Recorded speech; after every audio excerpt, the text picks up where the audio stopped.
One thing I want to talk about that I don't feel we talk about very often because um, the three of us tend to work in Microsoft shops.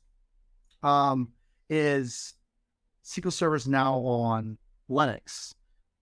It's obviously still heavily used and on Microsoft servers, but over the past couple of years they've added the ability to run it on Linux servers. Um, all the different whys, I'm not fully clear on, but I just think it's a good move, right? What is it? 75% of the internet is ran on Linux machines currently.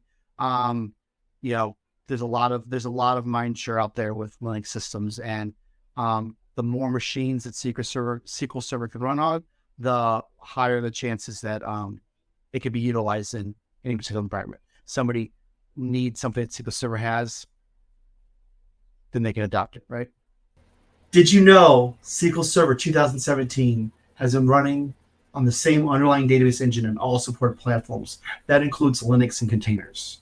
Not only is Linux supported, but in 2019, Microsoft added replication support, machine learning services, Polybase, and CDC support.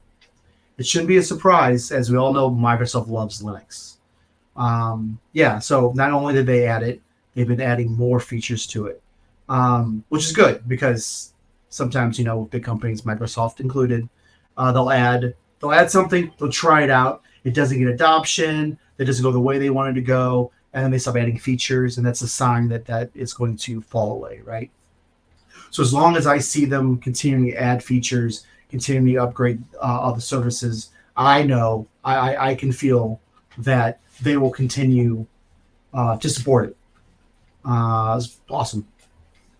So another thing, they mentioned Linux, but those of you who are in the Linux world know there's lots of distributions out there, right? So there's so many Linux versions out there. Which ones can you run SQL Server on?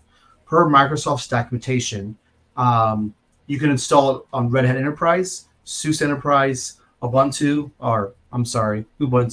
and of course, don't forget containers and Azure. It shouldn't be a surprise, as we all know, Microsoft loves Linux, but they mostly love Azure. Right. I don't know the whys. Again, I think it's a good idea to run SQL Server, that they allow SQL Server to run on Linux. But I personally wonder if a big reason for that play is the fact that Azure's a big important part of their ecosystem, and if SQL Server can run on Linux computers, that means they can utilize Linux computers. Like, I don't know what they use under the hood, right? You would think they dog food their own Microsoft servers, but there could be reasons for that. And I think most of the decisions they make are lean heavily towards the fact that they love Azure. It's making them money, and they want to keep offering things on there.